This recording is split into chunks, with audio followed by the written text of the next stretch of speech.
dalam tasawuf, yaitu mujahadatun nafs wa tazkiyatuha. Mujahadah, melawan jiwa, melawan nafs, dan tazkiyatun nafs. Ini penting karena banyak orang berbicara tasawuf, gengsi, lalu menggantinya dengan salah satu babnya saja dengan istilah tazkiyatun nafs. Padahal tazkiyatun nafs itu baru permulaan dari tasawuf. Saya sudah sering menceritakan bahwa di beberapa masjid dan komunitas dulu, ya, itu sekitar 5 tahun lalu, sebelum kita koar-koar kayak sekarang, itu pengurus kalau ngundang saya selalu bilang, Ustadz jangan sebut-sebut tasawuf, sebut saja tazkiyatun nafs. Saya balikin, yang Ustadz saya apa kamu? Kalau kamu mau begitu, kamu aja yang ngajar. Dah, saya pulang. Oh enggak Ustadz, bukan begitu. Udah. Kalau yang berbicara tasawuf, bukan orang yang menjalaninya, bukan orang yang mengilmuinya, enggak apa-apa ente larang. Itu. Jadi kadang-kadang kita ini takut terhadap kebenaran, lalu ketakutan itu kita share ke orang. Gak usah khawatir, semua keilmuan itu ada yang lurus, ada yang menyimpang. Dalam bab fikih ada orang fanatis, orang taklid. Ada lawan dari taklid, orang yang menyerang mazhab, anti mazhab. Itu penyimpangan juga. Dalam bab akidah juga sama. Dalam bab tasawuf juga ada yang menyimpang. Bukan karena ada yang menyimpang lalu kita buang semua, enggak begitu caranya. Orang berilmu bisa memfilternya. Orang yang berguru bisa mengambil mana yang sebenarnya.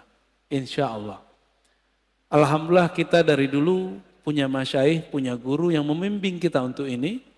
Jadi antum enggak usah khawatir. Ya. Kita masuk ke bab mujahadatun nafs. Apa arti mujahadah? Mujahadah dari kata jahada, yujahidu, mujahadatan, fa'ala, yufa'ilu, mufa'ala. Artinya apa? Bazlul juhd fi mukhalafatin nafs. Mengerahkan tenaga semaksimal mungkin untuk melawan kehendak-kehendak buruk dari dalam jiwa. Jam segini enaknya tidur atau ngaji.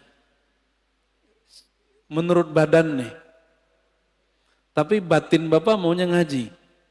Maka yang duduk sekarang itu bukanlah nafs yang ammarah. Tapi nafs yang sudah mulai masuk ke gerbang mutmainnah. Baru gerbang Pak, jangan senang dulu. Ya. An-nafs ini, jiwa kita, sebagaimana sudah masyhur disebutkan dalam Al-Quran, ada yang disebut innan nafsa, sesungguhnya jiwa, ada yang apa? Ammarah, bukan amarah. Ammarah. Ammarah bahasa Arab artinya yukthirul amra, banyak nyuruh-nyuruh kepada apa? Bisu, dengan yang buruk-buruk.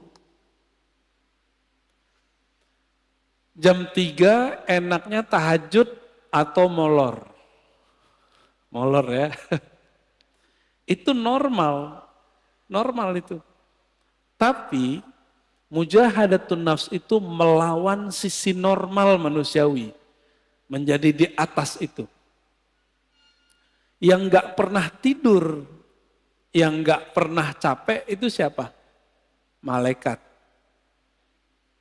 Malaikat itu gak pernah tidur. Maka di saat seseorang melawan rasa ngantuknya, dia sedang menghidupkan sisi malaikat dalam dirinya. Karena dalam diri kita ada karakter nuriyah, karakter malaikat. Kalau mau makan, antum mau makan nih. Normalnya orang kalau pagi-pagi jam 7, jam 8 lapar nggak? Terus antum shaim puasa. Malaikat makan nggak? Ah, itu namanya mukhalafatun nafs. Mencoba melawan kebiasaan diri. Biasanya makan, dia nggak makan. Jiwa itu level pertama namanya ammarah bisu. An-nafs al-ammarah bisu. Jiwa yang selalu mengajak kepada yang negatif. Enggak saya, enggak antum, sama. Mau ustadz, mau kiai, hatta wali. Apalagi cuma wali murid ya. Hatta wali Allah itu ada an-nafsnya. Al-ammarah bisu dalam dirinya. Bedanya dia bisa meredamnya. Jadi jangan dikira para wali itu selamat juga dari an-nafs. Al-ammarah dia ada dalam dirinya namun Allah mengizinkan untuk meredamnya. Ciri-ciri an-nafs al-ammarah, ide-idenya untuk berbuat yang rendahan itu lebih banyak daripada yang tinggi, yang bernilai. Keinginannya untuk berbuat yang buruk lebih banyak daripada keinginannya melakukan kebaikan. Nah itu ammarah bisu. Bahkan ammarah bisu ini lawan dari nafsul mutmainnah. Dia menjadi agen-agen maksiat. Kalau ada dia, maksiat tambah seru. Itu ammarah bisu. Sebenarnya itu diri kita sendiri ya. Jadi jangan dilihatkan ke orang, itu kita sendiri. Kalau dia agak baik dikit, dia menjadi an-nafs al-lawwamah. Jiwa yang lawwamah. Apa arti lawwamah? Lama yalumu lauman. Mencela. Lawwamah yang banyak mencela dirinya. Menyalahkan dirinya. Coba, antum abis maksiat, nyesel gak? Abis nyesel, nyalahin diri gak? Atau nyalahin orang? Sama. Nyalahin diri, nyalahin orang berarti an-nafs al-lawwamah. Ada penyesalan, lalu mengalamatkan penyesalan itu ke orang lain. Ini gara-gara dia nih, gitu ya. Atau ke diri sendiri. Kalau sudah bisa menyalahkan diri sendiri, berarti sudah lolos dari nafsul ammarah, masuk ke nafsul lawwamah. Dari nafsul lawwamah sudah di ujungnya. Karena sudah bisa memandang bahwa diri kita lah yang bermasalah. Ciri-ciri nafsul lawwamahnya belum bisa disembuhkan. Kalau maksiat, kalau salah, selalu menyalahkan orang. Ini karena handphone nih. Ini karena musik nih, musik yang disalahin. Kan baru muncul kemarin, ada artis mau hijrah, mau tobat. Yang disalahin gitarnya yang disalahin. Dia yang maksiat, yang disalahin musiknya. Musik itu awal pembuka maksiat. Masya Allah. Saya nggak bela-bela musik juga, karena saya nggak bisa main musik. Tapi kalau dia menyalahkan musik, berarti dia belum menyalahkan dirinya sendiri. Yang disalahkan diri kita sendiri. Anda mau tanya sama antum, lebih berbahaya musik atau smartphone? Penyebab maksiat. Lebih banyak maksiat yang ada di smartphone yang antum pegang itu atau musik? Cuma karena musik, banyak lawan jenis yang suka sama dia, lalu dia tergoda, yang dia salahkan musiknya. Ada kok orang main musik gak tergoda, malah gak laku-laku juga ada. Jadi gagal karena belajar tazkiyatun nafsnya tidak benar. Belajar tazkiyatun nafsnya ala hawa nafsu yang baru. Jadi belajar tasawufnya Tidak dengan cara ulama ahli tasawuf, tapi dengan cara ulama yang mengharamkan tasawuf. Akhirnya begitu jadinya. Ya, terjadilah yang antum tonton beberapa bulan ini. Rame nggak? Rame. Ya. Berarti ada yang masalah dalam dirinya, ada masalah dalam gurunya. Karena tidak bisa mengarahkan. Jika engkau ingin menyalahkan orang, salahkan diri sendiri. Kita kalau maksiat nggak usah salahkan orang, kita yang masalah. Baik. Nas berikut apa? Udah lawamah naik ke mulhamah. Fa'alhamaha fujuraha wa taqwaha. Setelah Allah menyempurnakan jiwa, maka Allah mengilhamkan kepada jiwa bahwa di dalam dirimu hai jiwa ada fujur dan takwa. Ini banyak yang salah terjemah ayat, dikira Allah lah yang membisikkan kepada jiwa keburukan dan kebaikan. Bukan, coba perhatikan ayatnya. Fa'alhamaha fujuraha. Lalu Allah mengilhamkan, memberitahukan kepada jiwa sifat buruknya ini loh, dan takwaha, sifat baik kamu ini. Bukan terjemahannya Allah lalu membisikkan supaya dia berbuat baik atau berbuat buruk, nggak begitu, ya. Ini ada fi di dalamnya. Fa'alhamaha fujuraha wa taqwaha. Ada satu riwayat yang masyhur di kitab-kitab. Cuma sayang setelah diteliti Imam Suyuti, Imam Ibnu Jauzi, riwayatnya dhaif. Tapi maknanya sahih. Sesuai dengan ayat-ayat ini. Bahwa dahulu kala awal Allah menciptakan nafs jiwa. Ini riwayat didhaifkan. Emang dhaif, setelah saya teliti dhaif. Tapi riwayat ini saya masukkan ke Israiliyat. Kalau masuk ke Israiliyat kita boleh cerita. Ya. Tatkala Allah menciptakan nafs, lamma khalaqallahu nafs. Ketika Allah menciptakan jiwa, maka Allah bertanya, man ana wa man anta. Aku siapa, kamu siapa? Apa kata jiwa? Anta, ana. Apa kata jiwa? Ente, aneh. Jadi yang suka ngomong gua, saya, itu sifatnya nafs. Jujur, suka nggak ngomong saya, menurut gua, seneng nggak? Seneng ya? Kok dia nggak menghargai saya, gitu? Pernah ngalamin gitu nggak?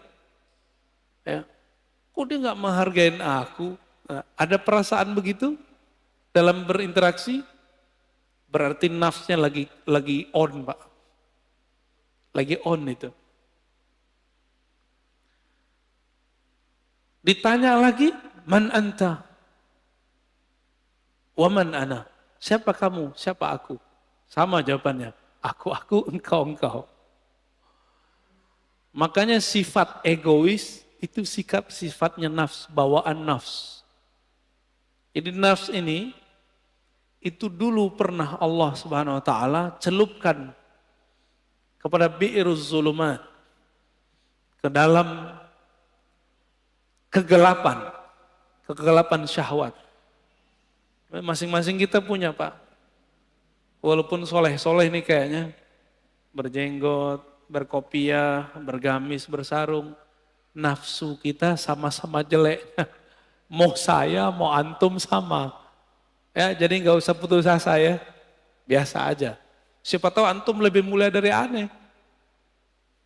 Gitu, dalam nafs. Tapi kalau udah merasa mulia, berarti nafsnya udah rusak. Nafsu udah rusak. Baik. Lalu Allah buatlah nafs itu lapar. Dibuat lapar itu nafs. Sekian ribu tahun dia lapar. Lalu Allah bertanya lagi, Tuhan nafs, Man ana wa man anta. Saya siapa? Engkau siapa? Kata Allah. Barulah nafs itu merasa butuh. Apa kata nafs? Ya Rob, anta Rabbi. Engkau adalah Robku, Tuhanku. Sedangkan aku adalah hambamu. Inilah asal muasal daripada tazkiyatun nafs. Mujahadatun nafs. Jadi nafs ini hanya bisa dikekang dengan satu hal. Lapar. Gak bisa lebih, gak bisa kurang. Gak bisa lebih dari itu, gak bisa kurang juga dari itu. Dibikin lapar dia. Jadi kalau antum merasa bahwa kok susah ngelola diri ini, puasa. Jangan hanya puasa fisik, mulai puasa yang sifatnya lebih detail. Pernahkah kita puasa gadget? Pernahkah kita puasa ngomong? Ngomong yang buruk-buruk. Jangan puasa ngomong gak ngomong sama sekali. Puasa tidak ngomongin orang, bisa gak? Pernahkah kita puasa tidak memikirkan dunia? Syekh Abdullah Faiz Ad-Daghestani An-Naqsyabandi itu kalau beliau terpikir dunia, beliau tobat mandi wajib. Mandi tobat. Ada orang begitu Pak. Kalau kita baru bangun tidur ingat dunia gak? Nyari handphone. Bener. Antum bangun tidur gak nyebut nama Allah. Allah cemburu. Untung masih dikasih nyawa bangun subuh. Alhamdulillahirabbil alamin. Baik. Itu an-nafs al-mulhamah. Allah ngasih tahu kepada jiwa, di dalamnya ada fujur, kekejian, kehinaan, syahwat yang meledak-meledak.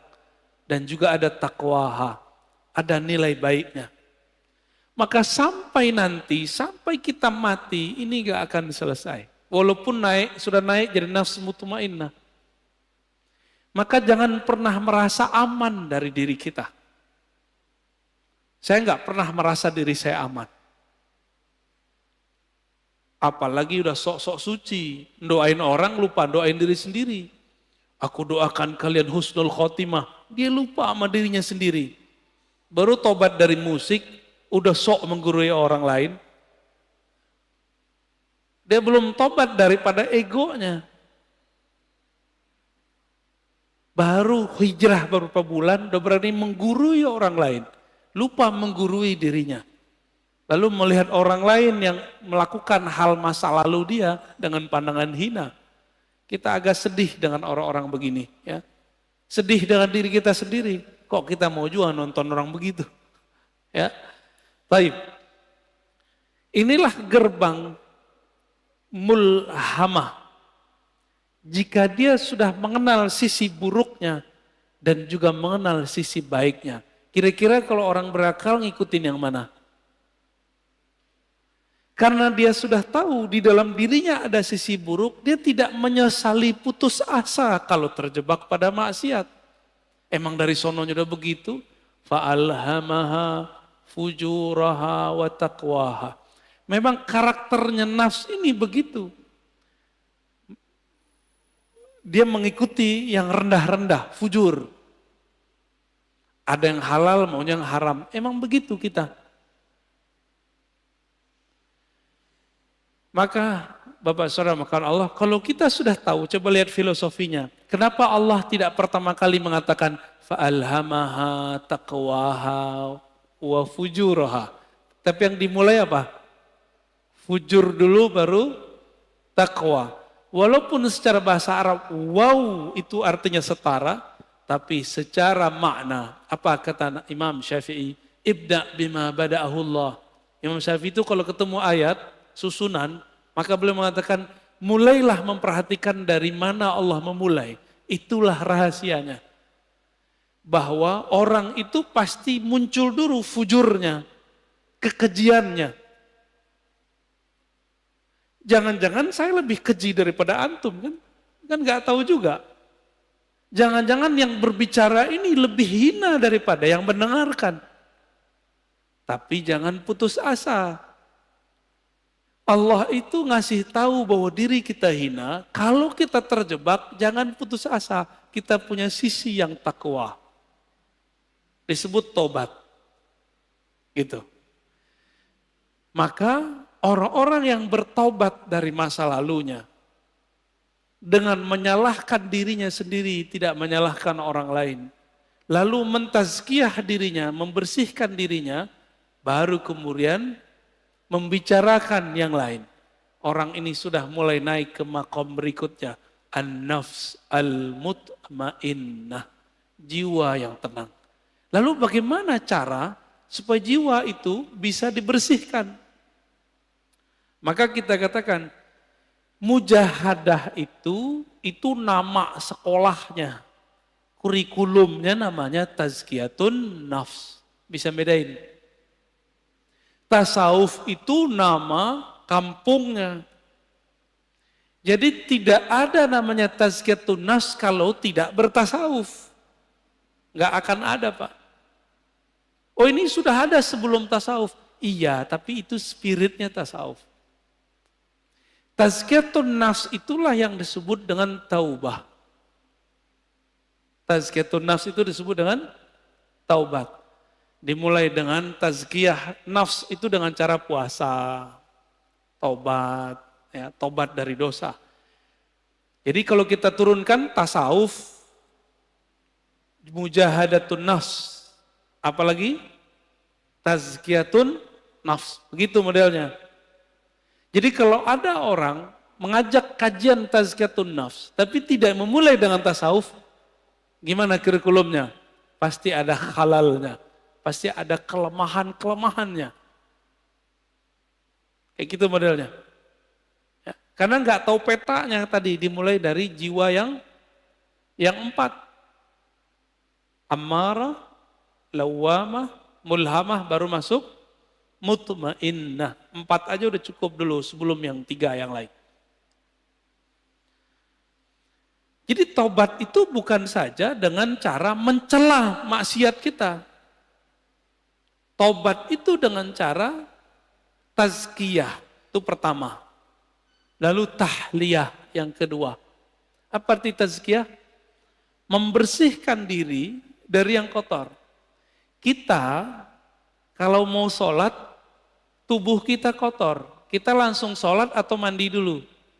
Mandi itu namanya tazkiyatun nafs. Mandinya orang-orang maksiat, tobat. Supaya simbol dan maknanya nyatu, maka ada namanya mandi tobat. Nah, pernahkah kita mandi tobat?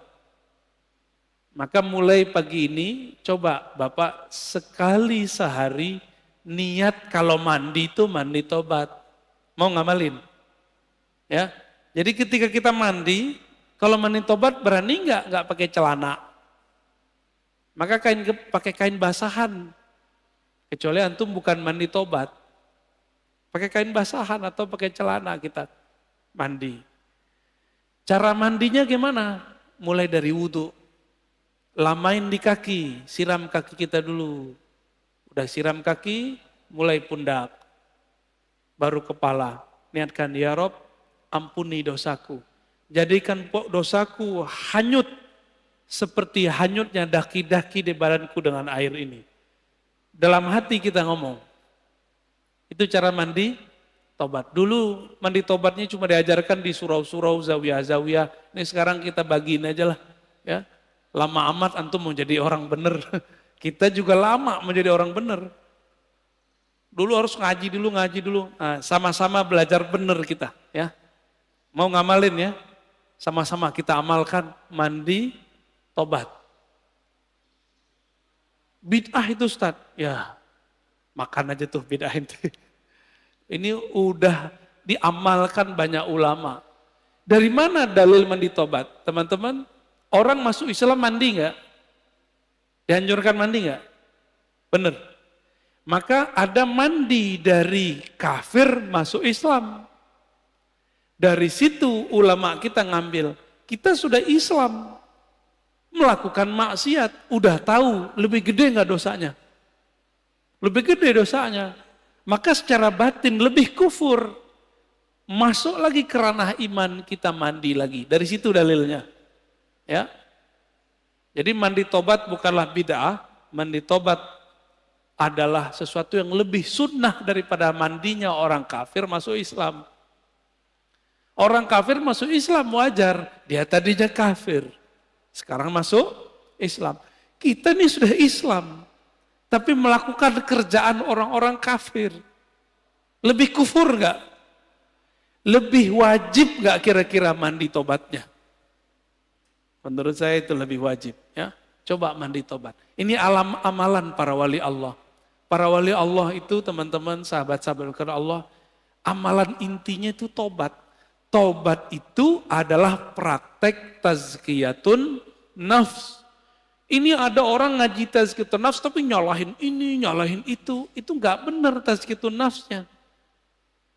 Kalau mau jadi diri kita benar, orang lain benar, mulai dari tobat. Tobat itu isinya apa? Muhasabatun nafs wa nadmuha. Menghitung-hitung kesalahan diri lalu menyesalinya. Maka Nabi berkata, an-nadamu taubah. Hadis sahih. Yang disebut tobat itu kamu menyesali. Bagaimana mungkin menyesalinya kalau tidak pernah menghitung kesalahan diri sendiri? Pernah nggak ngitung kesalahan kita? Yang ada kita ngitung kesalahan orang. Kesalahan gitar, kesalahan musik. Musik lagi yang disalahin. Orang teman lagi yang disalahin. Itu di luar nggak ada minum khamar. Itu tua, kalau nggak diminum, nggak masalah kan? Masalahnya antum minum itu aja. Baik. Tasawuf, dalamnya apa? Mujahadatun nafs. Dalamnya lagi apa? Tazkiyatun nafs. Inti tazkiyatun nafs apa? Taubat. Ciri-ciri orang tobat, dia suka mencari kesalahan dirinya sendiri. Bukan kesalahan orang lain, apalagi kesalahan kelompok lain. Paham? Apalagi kesalahan thariqat lain, manhaj lain. Kalau di dunia kerja, ciri-ciri orang yang sudah tobat, pribadi tobat, dia kalau ada kesalahan dalam pekerjaan tim, tidak suka menyalahkan kawannya, tapi dia suka menyalahkan dirinya sendiri. Makanya kemudian prinsip-prinsip agama ini sudah menjadi sistem dalam perusahaan-perusahaan. Ada namanya report, benar. Report, laporan. Laporan harian, laporan mingguan, laporan bulanan, laporan tahunan, benar. Itu namanya muhasabah. Jika orang-orang sekarang bekerja untuk dunia pakai prinsip tobat, kenapa untuk akhirat tidak menggunakan prinsip tobat? Jika ada perusahaan tidak menggunakan sistem report, kira-kira dia punya kemajuan enggak masa depan? Enggak ketahuan dia maju. Dia ngerasa maju tapi enggak maju-maju. Samalah kira-kira begitu. Jika seorang jiwa, suatu kelompok sibuknya dengan kesalahan orang, tidak sibuk dengan kesalahan diri sendiri, spiritualnya enggak naik-naik. Ya, jumlah orangnya bisa tambah banyak, tapi jiwa mereka tidak berkualitas. Di dalam Al-Quran, Allah berfirman, "Wajahidu fillahi haqqa jihadih." Dan berjihadlah, bermujahadalah, ya. Mujahidu artinya bermujahadahlah. Fillah. Jadi ada dua, jihad itu fi sabilillah, sedangkan mujahadah fillah. Bisa bedain? Jihad di jalan Allah. Kita sedang memperjuangkan agama Allah, itu jihad fi sabilillah.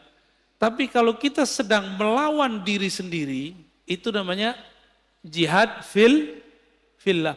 Jihad mengalahkan diri, memenangkan Allah. Itu namanya surat ya. Surat Al-Hajj ayat 78. Ini dalilnya kita. Kalau orang bertanya dalil, apa dalil mujahadatun nafs? Ini dia.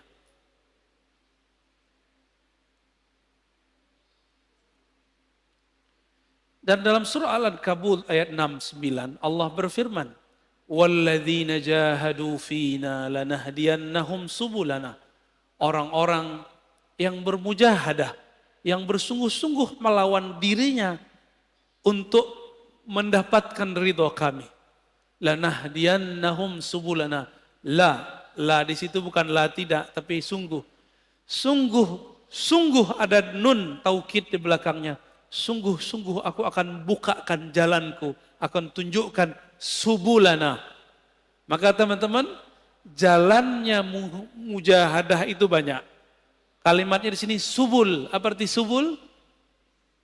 Jamak dari sabil. Subul, sabil artinya tariqah.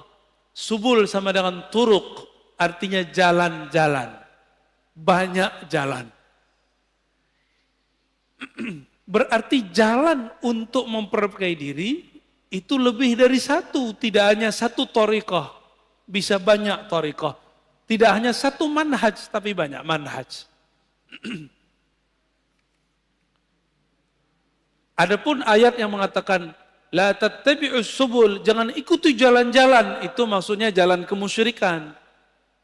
Adapun kalau sudah masuk ke dalam Islam, di situ banyak metodologi. Ini dia. Jadi kenapa thariqah itu banyak?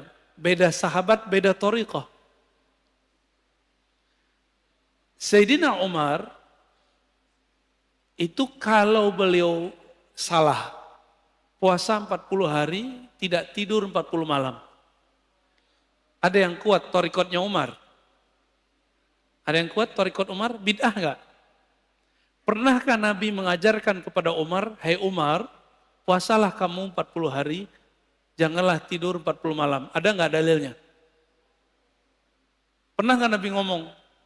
Enggak, Umar dapat 2 ayat ini langsung dipakai. Maka Umar itulah dalilnya, dan itu ada di Sahih Bukhari. Jadi 40 mujahadah, 40 khalwat, puasa siang hari, tidak tidur malam hari, bukan berarti itu over, bukan. Itu thariqahnya sahabat. Ini kita baru zikir 5.000 udah disebut riya. Ya.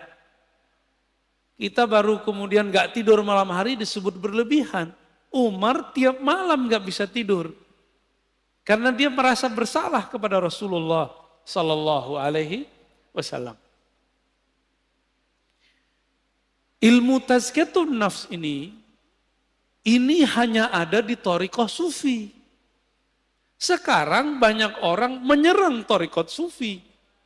Kira-kira bisa benar gak dirinya? Gak bisa benar, Pak. Kita mau tazkiyatun nafs, tapi orang ahli tazkiyatun nafs kita serang.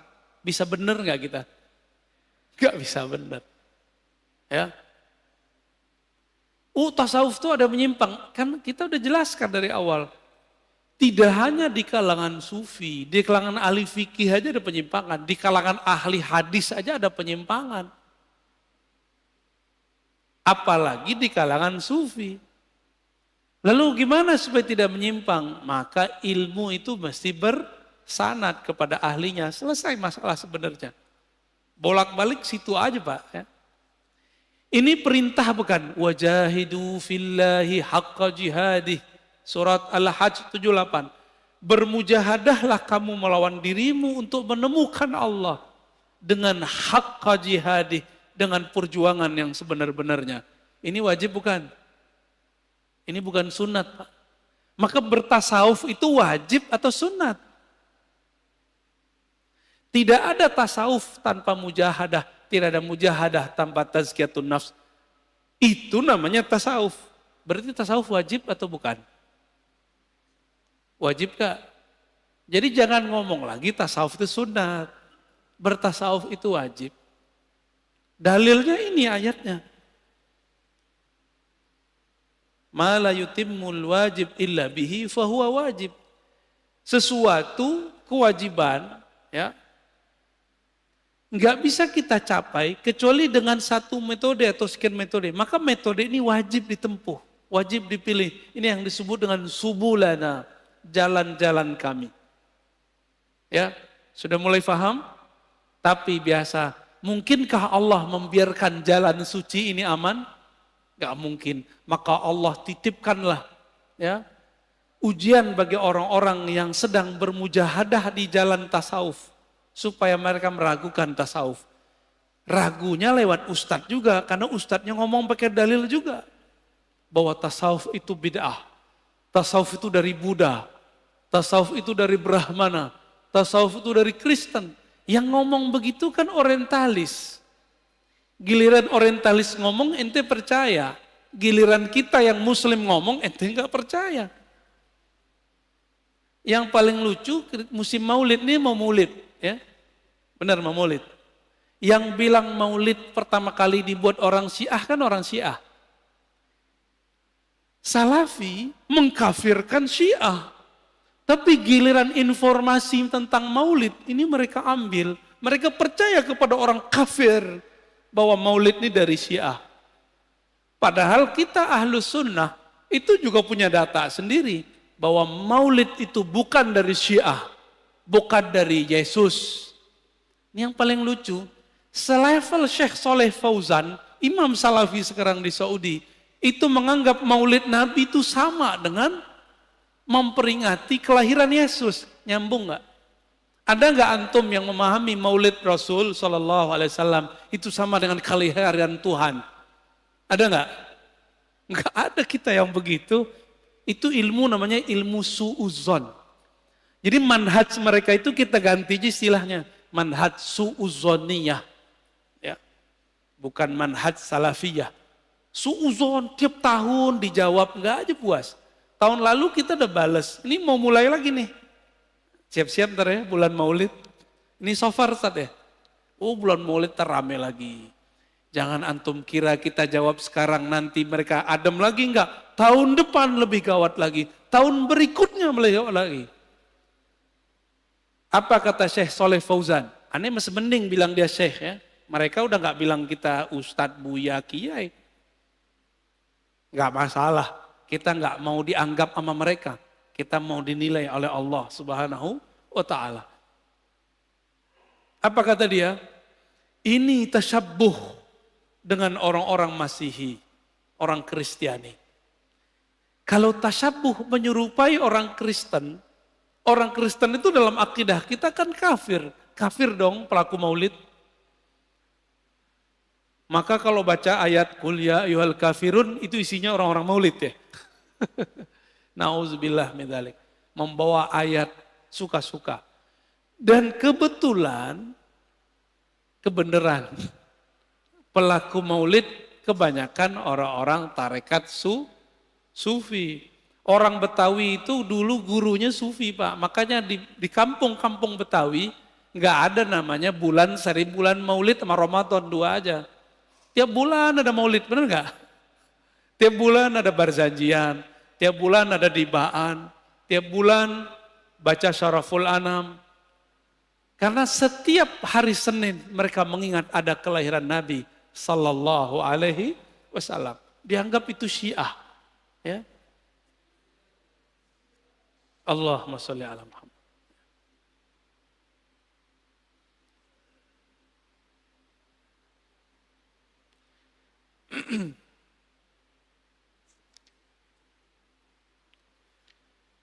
Tadi saya sudah hantarkan bahwa jiwa kita awalnya adalah an-nafs al-ammarah bisu, mengajak kepada keburukan. Tapi karakter jiwa qabiliyatun litaghyir. Jiwa ini bisa dilatih. Allah tadi melatih jiwa pakai apa? Pakai puasa, benar. Maka coba antum latih jiwanya dengan puasa. Masalahnya orang kayak kita ini mau coba latih diri sendiri, sukses nggak? Antum mau coba-coba latihan sendiri, sukses nggak? Orang mau nulis aja harus ada gurunya. Hebat amat antum, ketika mau melatih diri sendiri tapi tidak punya guru. Siapa kita? Ada yang lebih tinggi dari Imam Ghazali di sini. Imam Ghazali butuh guru nggak? Berguru dia kepada Abu Ali Al-Farmadi. Imam Nawawi berguru nggak? Berguru. Imam Subuki berguru ke Imam Ibn Athaillah Sakandari. Ibn Athaillah Sakandari pengarang hikam berguru kepada Imam Al-Mursi. Imam Al-Mursi orang alim panjang umurnya, sahibul mukasyafah, berguru kepada Abul Hasan Syazili. Abul Hasan Syazili berguru kepada Ibnu Mashis. Begitu mereka. Muhammad Bahauddin Syah Naqsyaban berguru kepada gurunya Mir Kulal. Mir Kulal berguru kepada Baba Samasi. Hatta Syekh Abdul Qadir Jilani berguru kepada Hamad Ad-Dabbas. Gak ada yang gak berguru. Antum aja yang sok-sok hebat gak berguru. Ya, hebat amat ente gak berguru. Buat torikot sendiri ya. Ya, buat manjat sendiri ya silakan. Man la syaikha lahu la yuflih abadan. Siapa yang tidak berguru tidak akan pernah sukses selamanya. Siapa yang belajar bahasa Inggris enggak berguru enggak akan sukses berbahasa Inggris. Siapa yang tidak berguru untuk bahasa langit, dia tidak akan bisa berbicara dengan bahasa langit. Itu bahasanya ya, horornya kira-kira begitu. Malaikat itu kan makhluk langit. Jika karakter mereka mau kita pinjam, maka ini bahasa-bahasa mereka kita harus pahami. Bahasanya bukan bahasa mulut. Ya. Maka wajib seseorang itu berguru bertarekat ketika mau tazkiyatun nafs. Enggak bisa pengajian kita begini Bapak. Ini cukup untuk keilmuannya. Setelah diilmui baru masuk kepada prakteknya.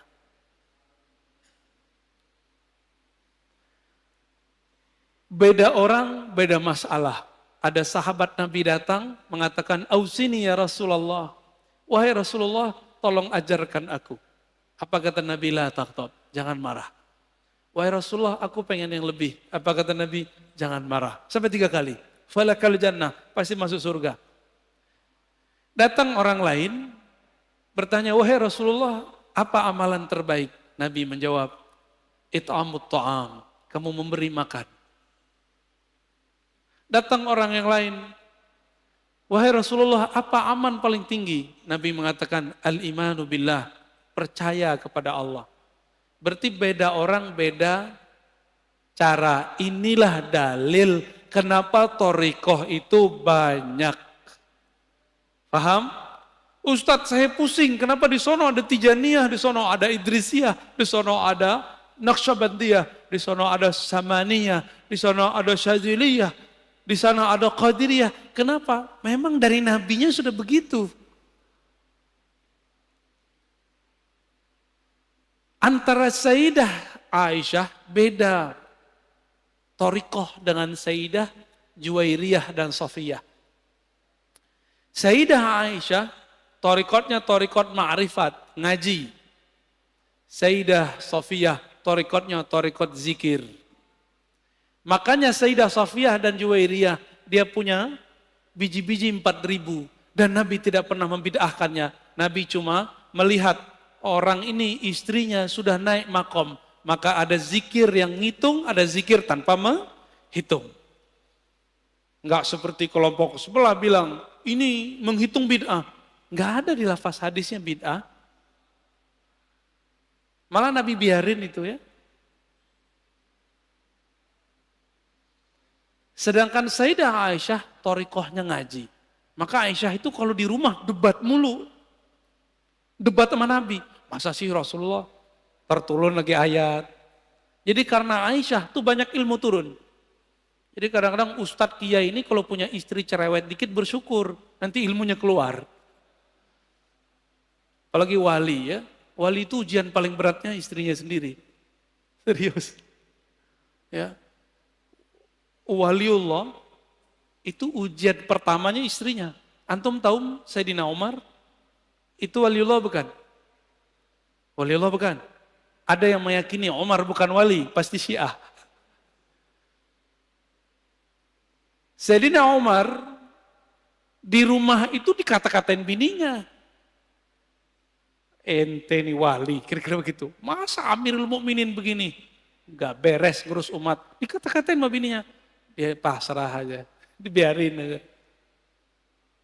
Bukan berarti Umar gak ada harga dirinya. Itulah cara Umar yang biasa ngata-ngatain orang di luar. Sekarang dia terima gak dikata-katain sama bininya sendiri. Apa perasaannya dikata-katain oleh orang dekatnya sendiri. Umar berhasil melewati itu. Pantas beliau jadi wali. Antum ini beda dikit paham sama bini udah tengkar, udah minta cerai. Udah langsung bilang, kamu ini menentang Allah dan Rasulnya. Yang ditentang ente, bukan Allah dan Rasul. Jangan bawa-bawa pemahaman kita satu level dengan Allah dan Rasul. Pemahaman kita ini bisa salah. Allah dan Rasul tidak pernah salah. Istri suka posting dirinya. Jangan langsung dihardik. Pelan-pelan, dek. Setiap nikmat itu pasti ada yang iri. Kamu begini ntar ada yang iri. Urusan dia. Ntar lama-lama pasti ada yang ngecengin tuh cewek, ya, istri kita tuh, atau pasangan kita, atau adik kita, atau teman kita.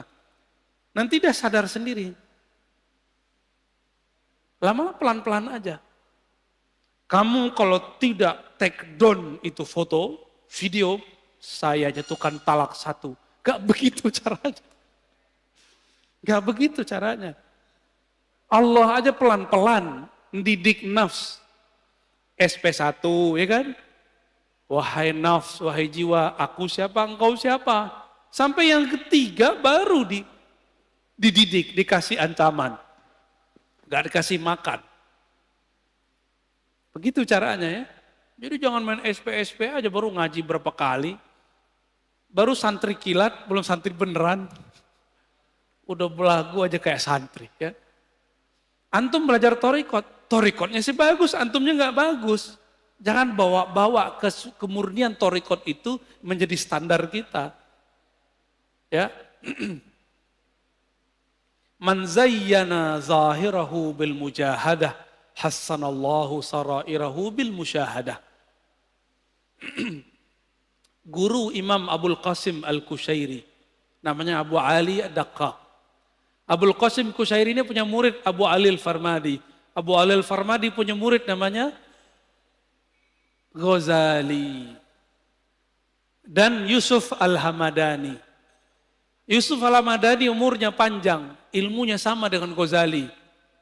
Yusuf Al-Hamadani punya murid namanya Imam Abdul Khaliq Ujudawani, melahirkan nanti Thariqat Naqsyabandiyah di Uzbek. Di Baghdad dia punya murid Abdul Qadir Jilani, muridnya mendirikan Thariqat Al-Qadiriyah. Makanya Qadiriyah Naqsyabandiyah ini gak boleh tengkar Pak. Ini saudaraan. Karena syekhnya ke atas ketemu. Ya. Kakek gurunya namanya Abu Ali Ad-Daqqaq menurunkan sebuah rahasia. Kenapa kita mesti mujahadah? Man zayyana zahirahu bil mujahadah. Siapa yang menghiasi dirinya, menyibukkan dirinya yang zahir. Yang zahir ini puasa, banyak rukuk sujud, banyak tobat, banyak menempa diri jiwanya, maka Allah akan sempurnakan, indahkan sirnya. Hassanallah sarairahu bil musyahadah. Allah akan bukakan jiwanya dengan menyingkap sesuatu tentang dirinya. Dan syukur-syukur sampai kepada musyahadah, memandang kepada nama Allah, fiil perbuatan Allah, sifat Allah. Syukur-syukur Allah tunjukkan ihsan bertemu dengannya. Maka orang-orang yang tidak sibuk mendidik dirinya karena dia tidak punya guru, orang-orang ini tidak akan pernah sampai kepada Allah. Kenapa? Mikir, ini antum kalau nggak punya guru, mandang zikir 100 aja lama. Tapi kalau punya guru, jangankan 170.000 aja dijabanin. Coba aja kalau punya guru. Sekarang coba sebut zikir 70.000, kebayang berat gak? Jangan dengan 70.000. Kita bilang zikir ya pagi sore 1.000, antum pasti langsung kabur. Ya, tidak boleh ikut kajian saya kecuali paginya dan sorenya zikir 1.000. Pasti gak ada yang datang. Atau doang. Ya. Itu zikir. Nah, nanti ada bab setelah ini, insya Allah di bulan depan kalau umur kita panjang. Pengurus mintanya 2 kali. Tapi kalau 2 kali sayanya nggak kuat ya. Semoga nanti ada waktu. Nanti ada bab tentang zikir. Jadi jangan langsung ke zikir, mujahadah dulu diri baru masuk ke zikir.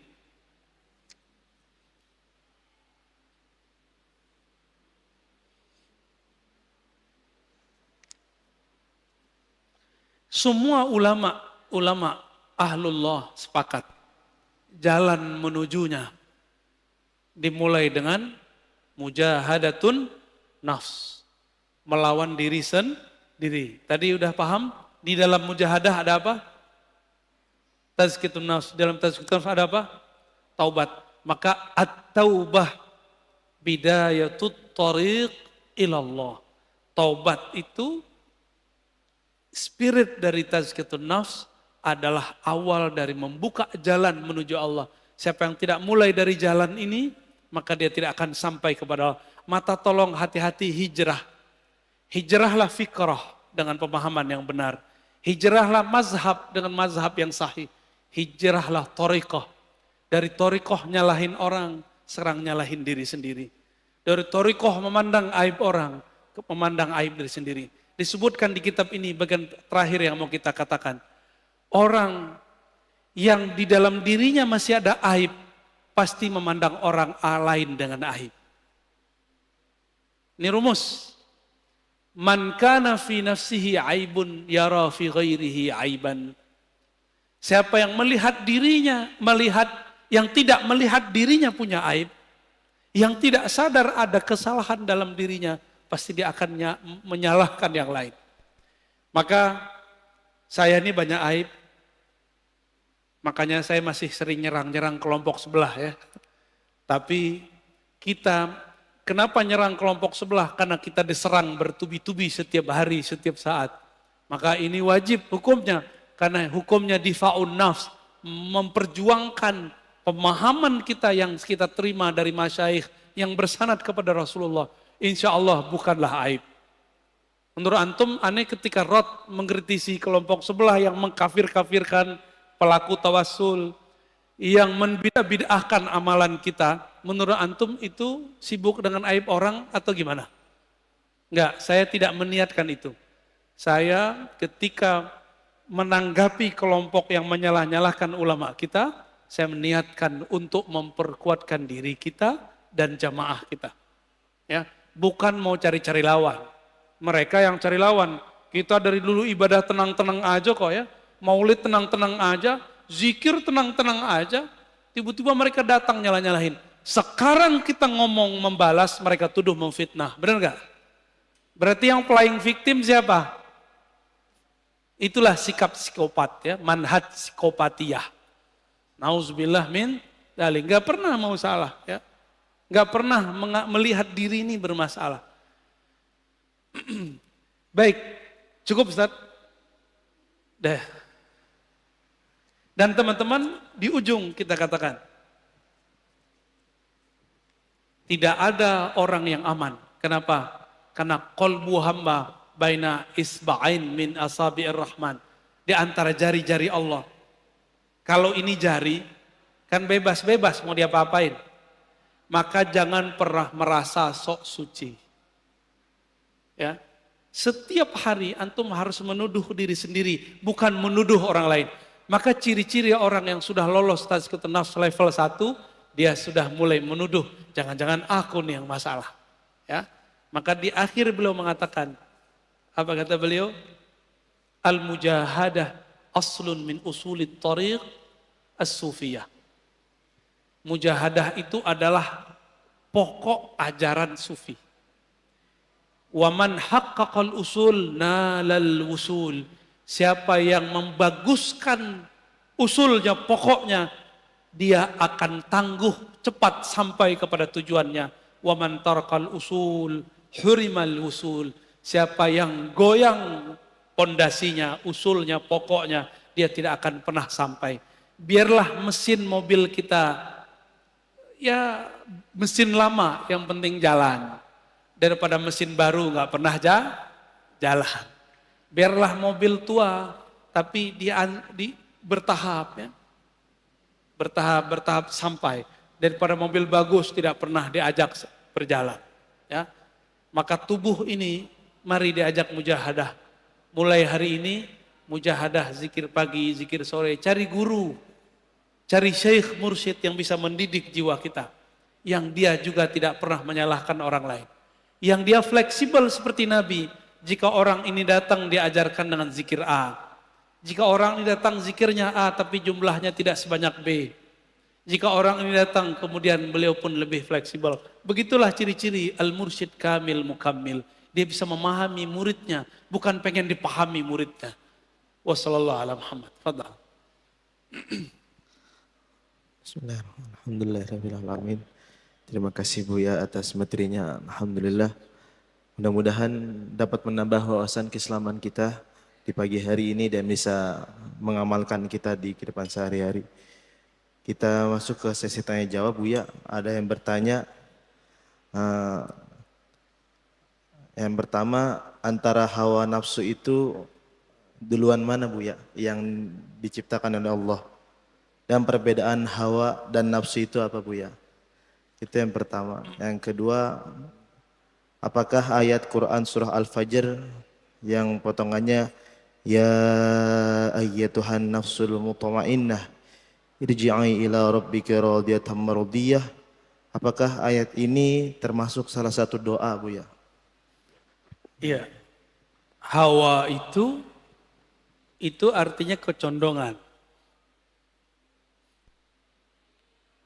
Hawa artinya kecondongan. Kecondongan negatif dari jiwa disebut hawa nafs.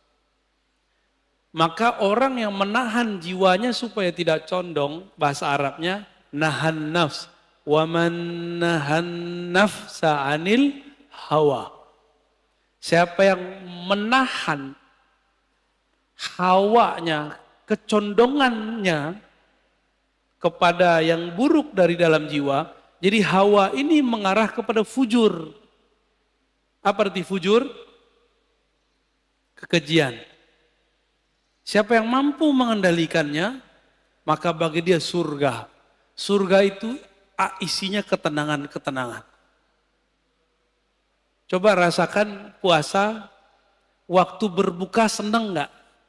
Itu surga pertama di dunia. Ya. Antum yang tahajud malam tadi bahagia enggak? Antum yang bisa subuh pagi ini itu lebih bahagia daripada orang yang tidak subuh pagi ini. Itulah surga yang Allah dahulukan. Surga yang lebih awal Allah dahulukan. Ayat ya Tuhan nafsul mutmainnah itu bukan doa, tapi bisa jadikan sumber doa. Disebut hizib. Hizib itu artinya doa-doa berdasarkan ayat. Wahai jiwa-jiwa yang tenang. Jiwa itu tenang nggak mungkin kecuali dengan mujahadah. Nggak mungkin dia tenang kecuali dimujahadahin. Ya. Maka jika ada guru tidak mujahadah, muridnya sampai, gurunya nggak sampai-sampai. Ya. Itu banyak kejadian begitu ya. Lagi. Cukup?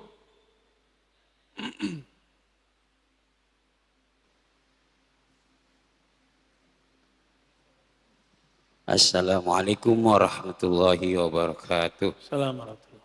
Pertanyaan saya juga hampir sama dengan tadi, masih sekitar surat Al-Fajr, karena bisa menjelaskan tentang nafsu-nafsu ini. Di situ Allah memanggil ya ayyatuhan nafsul mutmainnah. Nafsul mutmainnah, kalau dalam surat Al-Fajr saya pernah dengar begini Ustaz ya. Nah, jadi kalau kita ingin memiliki nafsul mutmainnah, itu syaratnya 5, ada di surat Al-Fajr itu. Yang pertama, irji'i ila rabbiki radiyatan mardiyah. Pertama, irji'i. Tadi sama dengan Ustaz yang jelaskan. Irji'i artinya rujuk ilallah. Kembali kepada Allah artinya kita bertaubat. Itu yang pertama. Lalu yang kedua, radiyatan mardiyah. Ridho kepada Allah, kepada hukum-hukum Allah dan apa yang didatangkan oleh Allah dan Rasulnya.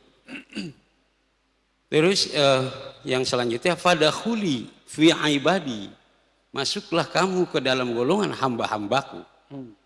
Saya tadi terkesan dengan apa yang bisa disampaikan.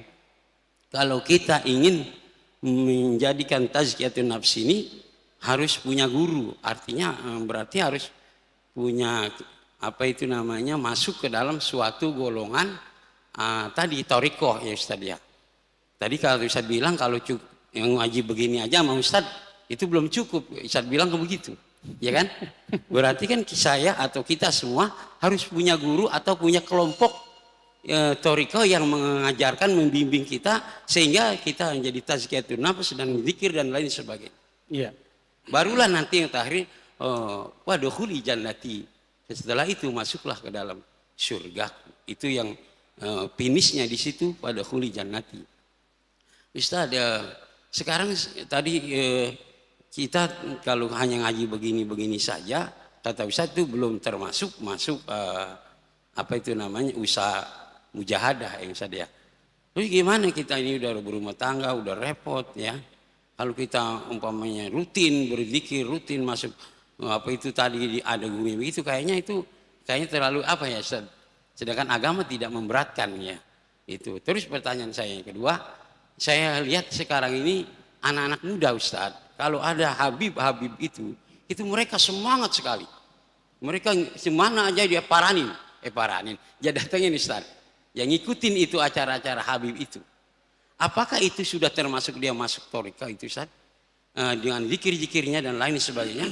Tapi pada kenyataan anak muda ini saya perhatikan Ustaz, kalau itu semangatnya luar biasa dan banyak sekali jamaahnya. Tapi giliran waktu subuh itu orang-orang tua jamaahnya banyakan. Anak muda kemana? Padahal dia ngikutin Habib-Habib. Bahkan semangat banget, perempuannya kayak, lakinya kayak. Itu banyak sekali jamaah. Tapi ketika prakteknya itu kemana Ustaz? Baik. Ini itu ya pertanyaan. Ya, assalamualaikum warahmatullahi wabarakatuh. Assalamualaikum warahmatullahi wabarakatuh. Itu mungkin versi guru Bapak ya. Kalau mau nafs mutmainnah harus 5.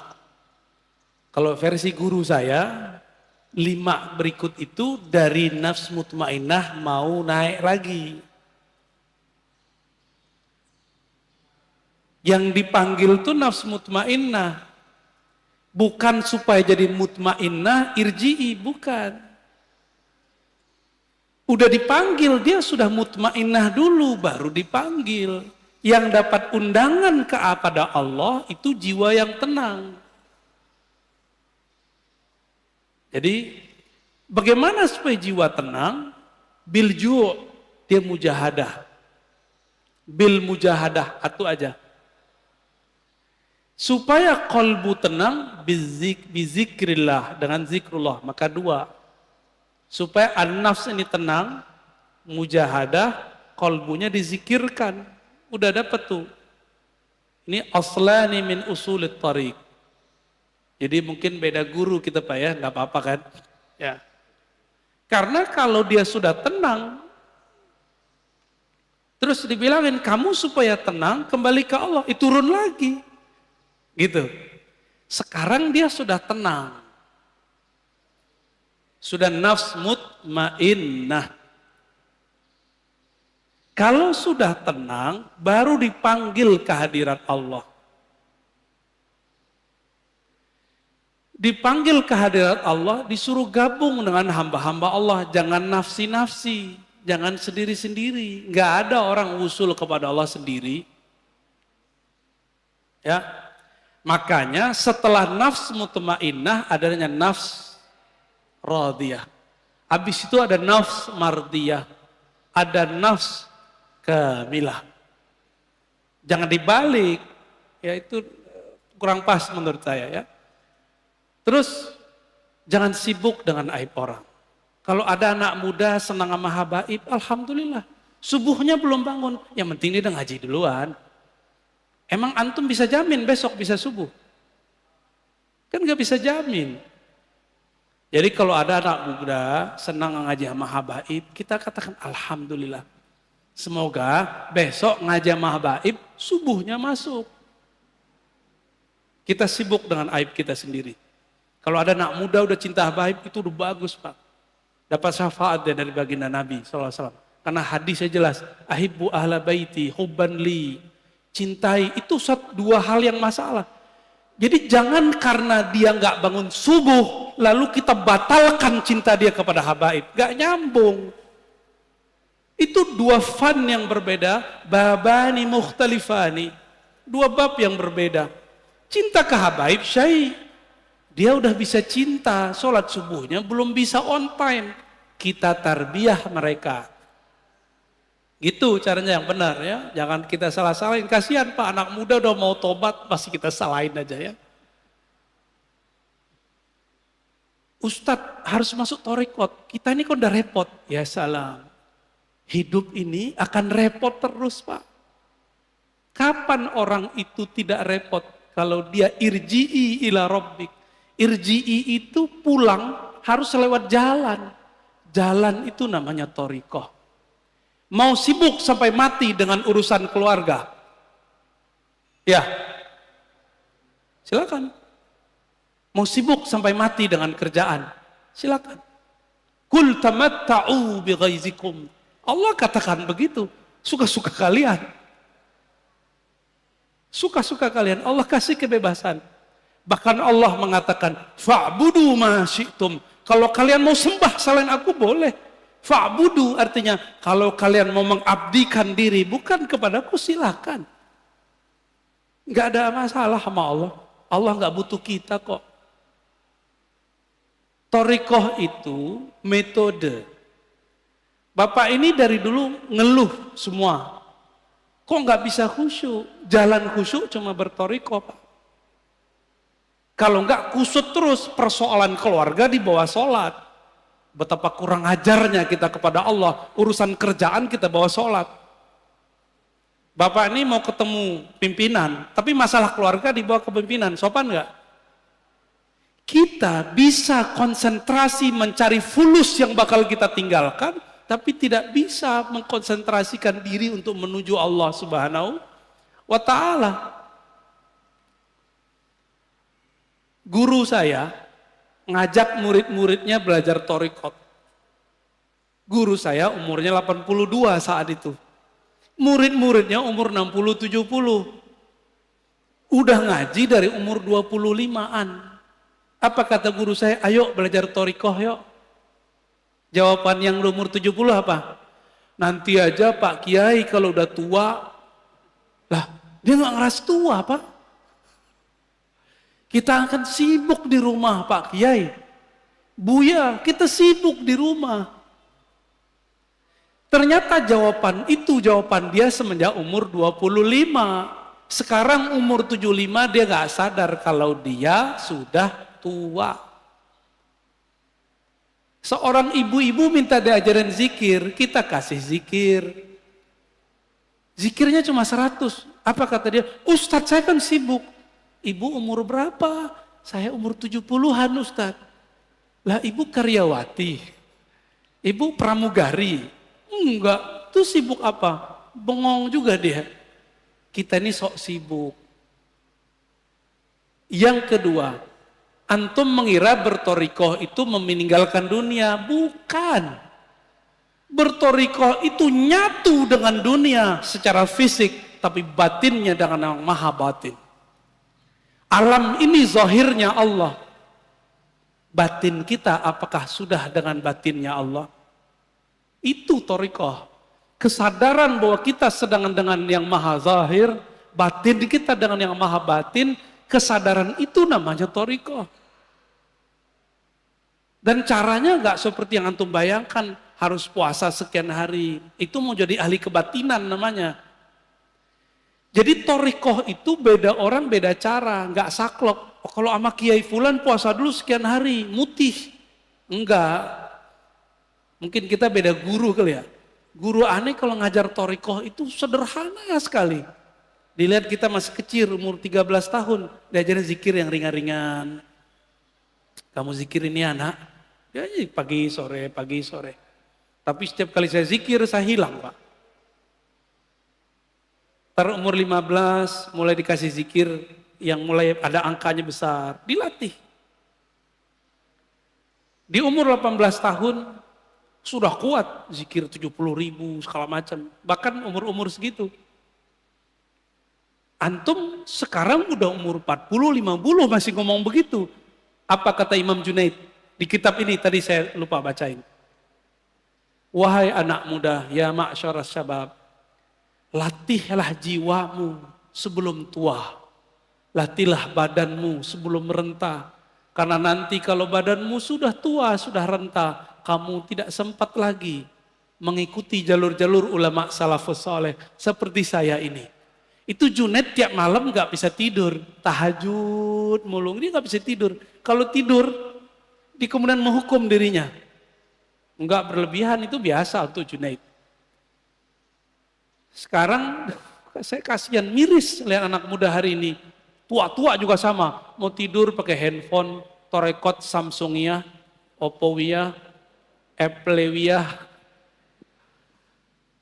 Torekot ini nih lebih hebat. Mau tidur pakai Torekot ini.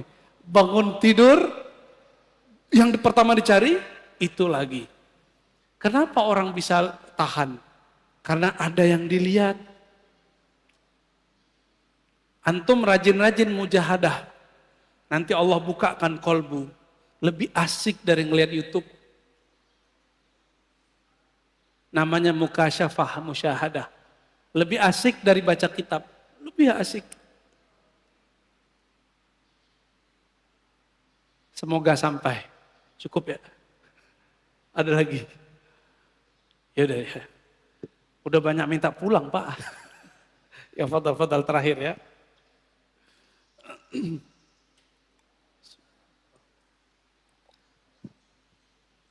Bismillahirrahmanirrahim. Assalamualaikum warahmatullahi wabarakatuh Buya. Assalamualaikum. Alhamdulillah dengan skenario Allah pagi ini saya bisa bertemu dengan Buya. Saya Pras dari Pasar Kemis Tangerang. Tempat Abu Yauci. Iya, Grand Batavia Pasar Kemis. Nah,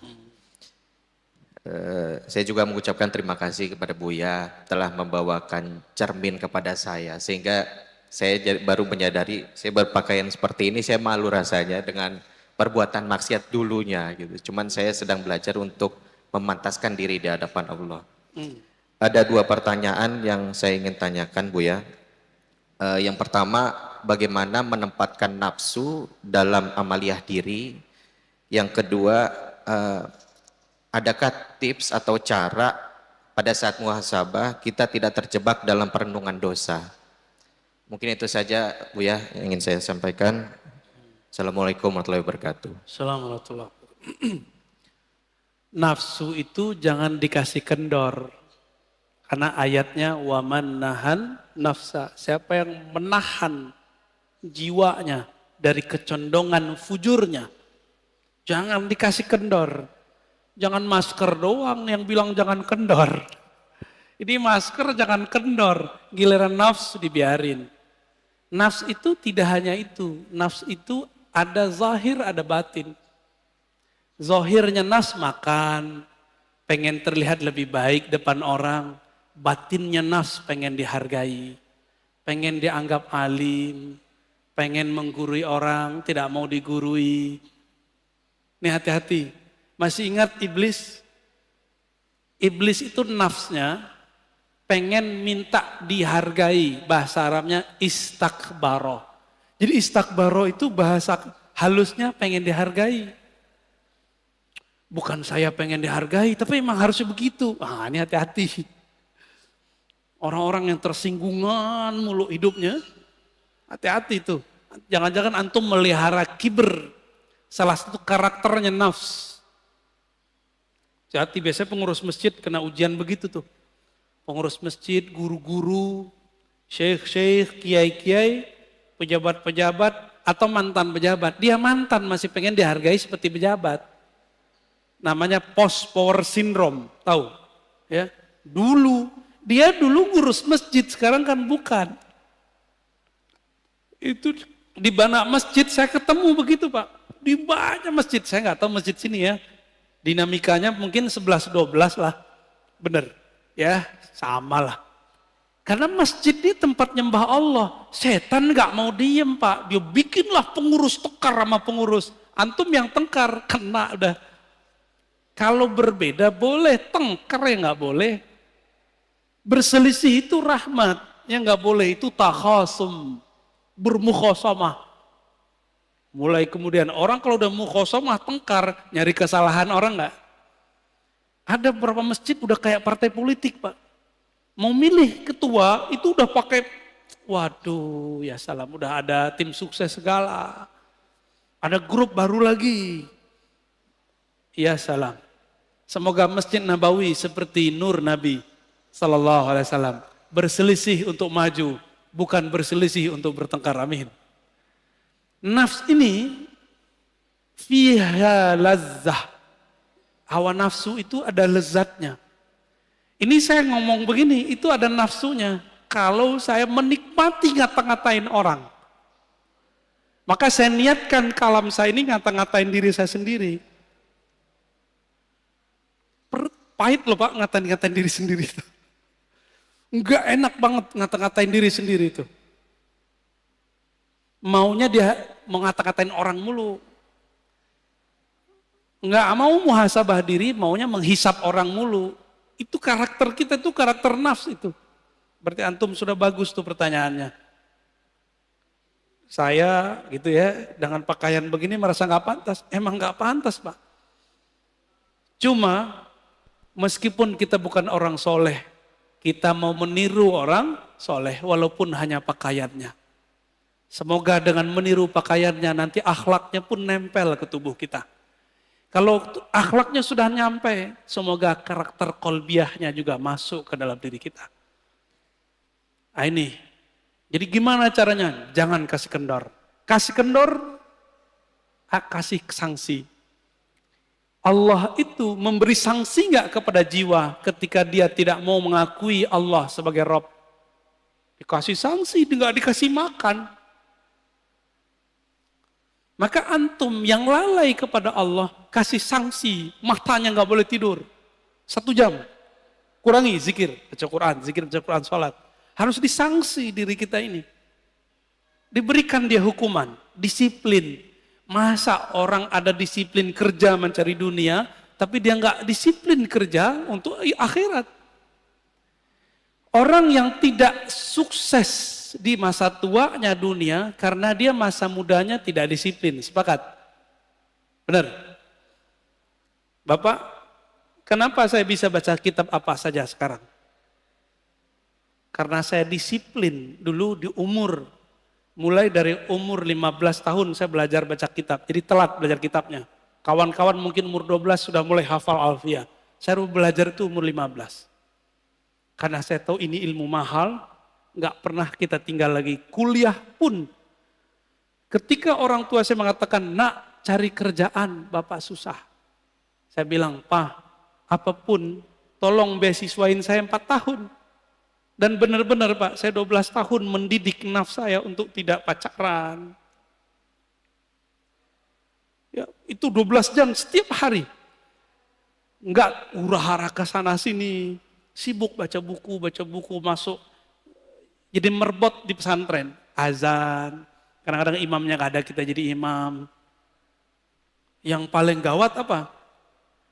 Dosen kita ini pesantren mahasiswa, dosennya nggak ada. Kita masih santri, orang pada ngelirik. Terpaksalah kita maju. Di situ saya baru tahu kalau saya banyak baca Pak. Tapi saat itu karena guru jauh, kolbu masih ada sombong. Bertambah ilmu, tambah sombong.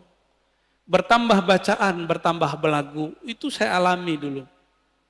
Ini kan ada mahasiswa kita di sini udah jadi ustadz juga ya. Ibnu Hajar. Dia kan jurusan filsafat tuh.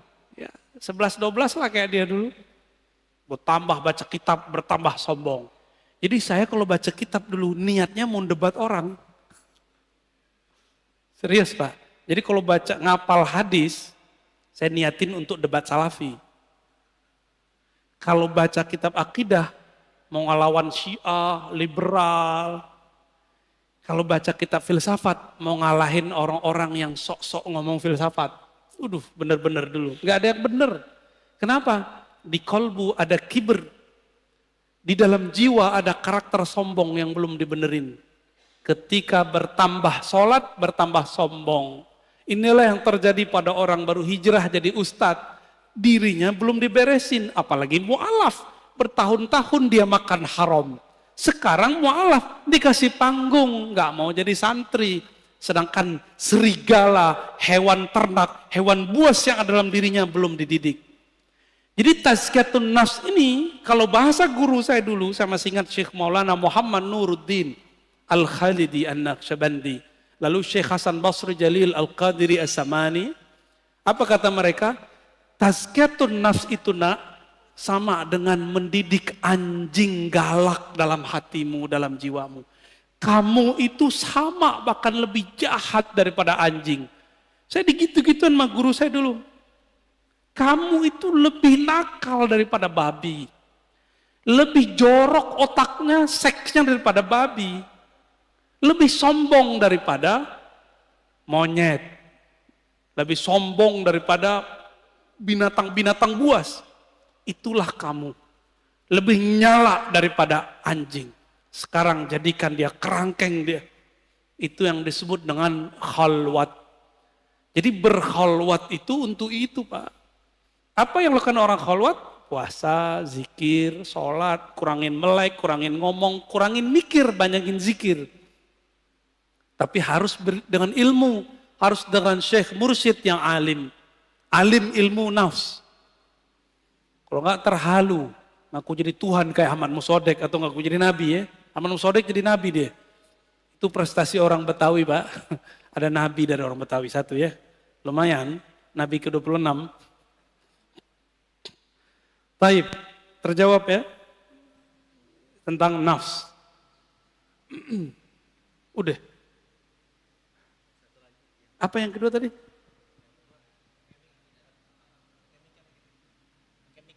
Yang kenceng aja ya. Satu. Yang kedua itu Bu ya, bagaimana supaya pada saat kita bermuhasabah, kita tidak terjebak dalam perenungan dosa. Muhasabah itu adalah cara kerja taubat. Muhasabah itu efeknya dua. Dua-duanya bagian dari taubat. Pertama melupakan dosa, namanya move on. Antum jadi semangat. Tapi orang yang semangat lupa dengan dosanya bisa terjebak lagi. Kan setan nggak mau diem, Pak. Nanti ada setan jadi orang soleh. Gimana ciri-cirinya? Yang sudah tobat ini dia belum mateng, sudah berani untuk mengklaim dirinya tobat, lalu mengklaim orang pelaku maksiat seperti dia dulu, orang-orang yang kotor. Ini banyak nih, anak-anak hijrah banyak kejebak di sini, karena tidak tahu seni muhasabah. Ketika kita muhasabah, dalam muhasabah pun ada setan. Itu ketika kita move on, apa yang kita rasakan? Kita menyalahkan masa lalu, atau kita menyalahkan diri. Kita memandang hina orang yang melakukan masa lalu kita, pekerjaan masa lalu kita itu masih dikerjain oleh teman kita. Kita memandang hina dia, atau kita sayang kepada dia. Kalau antum sayang kepada dia, mengasihi dia, berarti sukses tobatnya. Innallaha yuhibbut tawwabin. Terjemahannya apa? Allah cinta orang yang tobat. Itu terjemahan antum. Kalau terjemahan ilmu ma'rifatnya beda lagi. Allah cinta para pendosa yang sadar dari dosanya. Itu arti aslinya. Berarti orang maksiat bisa dicintai Allah? Bisa. Maka saya katakan ke dalam diri saya yang suka maksiat, kepada teman-teman saya yang masih maksiat, Allah bisa jatuh cinta kepada kita, kepada antum semua. Yang penting mau tobat. Lah Ustadz, saya tobat besok ngerjain lagi. Udah tobat lagi. Sambalado, enggak apa-apa. Tobat sambalado itu disebut tawwab, ghaffar. Apa arti ghaffar? Allah yang menerima istighfar berkali-kali. Tawwab, Allah yang menerima tobat lebih dari 1 kali. Tolong jangan dengarkan lagi kalam ustadz yang dipinjam lisannya oleh setan dan mengatakan tidak boleh tobat berulang-ulang, tobat nanti saja. Itu setan yang ngomong, Pak. Karena Allah mengatakan tentang ciri-ciri orang yang mengundur-undur tobat. Nanti saja kami tobat. Benar gak? Ada kan ayatnya? Ada ayatnya. Tar aja tobatnya. Kata kiai tobat itu cukup sekali. Gak benar. Tobat itu berkali-kali, maka ada lafaz tasdik, tawwab. Coba tanya kepada orang ahli nahwu sorof. Apa arti tawwab? Orang yang terjebak berkali-kali kepada maksiat, dia pun berkali-kali tobat. Sampai tobat itu jadi makomnya. Jadi saya kalau melihat ada orang maksiat, saya bawakan ke diri saya sendiri. Antum jangan jijik ngelihat perempuan yang buka aurat. Mata antum kan menikmati. Ya toh? Jujur tuh yang senyum-senyum tuh, jujur tuh. Ayo senyum. Pada bengong kan? Itu kita munafik ke dalam diri kita sendiri. Coba sesali ya Arab. Aku mengatakan orang itu hina, tapi aku menikmatinya. Gawat gak? Kita jijik katanya, benci melihat orang buka aurat, tapi mata antum tuh gak bisa lari dari dia. Bisa gak mata kita lari dari orang cantik, bening, buka aurat? Gak bisa. Antum gak ghadul basar di depan orang. Antum bisa ghadul basar depan masyarakat, depan teman. Di rumah buka Instagram bisa ghadul basar gak? Saya gak yakin, jangan sok suci. Maka karena kita ini nggak ada yang benar utuh, makom pertama yang mesti kita buka adalah makom taubah. Ya, pribadi yang suka tobat. Jadi orang yang tobat itu level pertamanya move on, lupa sama dosanya, tapi dia tidak membenci pelakunya. Ada yang kedua, selalu ingat maksiatnya. Orang begini, kalau dia punya guru mengajarkan tobat, dia tahu cara tobat. Kalau dia tobat, selalu ingat ciri-cirinya banyak nangis.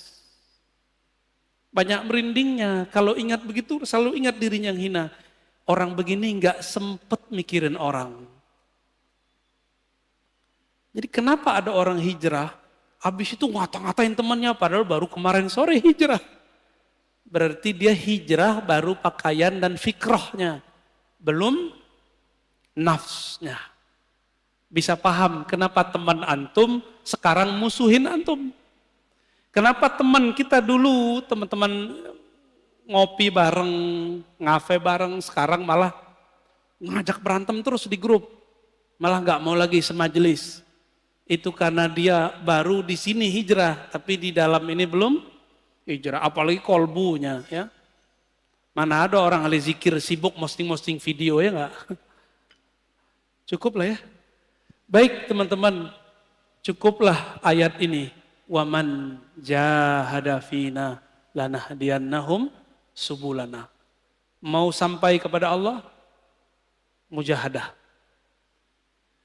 Bisa mujahadah sendiri? Tidak. Maka ikutlah mujahadah orang yang sudah sukses mujahadah.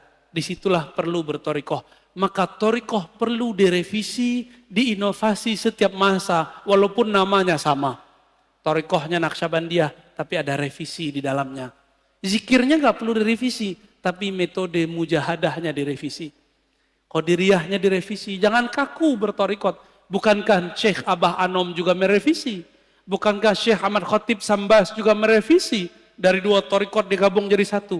Bukankah Abul Hasan Syazili juga merevisi? Bukankah Imam Maulana Khalid An-Naqsyabandi juga merevisi 5 torikot? Bukankah Syaziliyah Darqawiyah juga merevisi? Semua mereka merevisi. Tapi kok nyampe sekarang torikot jadi kaku. Orang-orangnya jadi saklek. Berarti ada yang tidak beres dalam keilmuan bertorikoh. Maka ambillah ilmu ini dari orang berilmu. Jangan dari orang yang tidak berilmu. Wassalamualaikum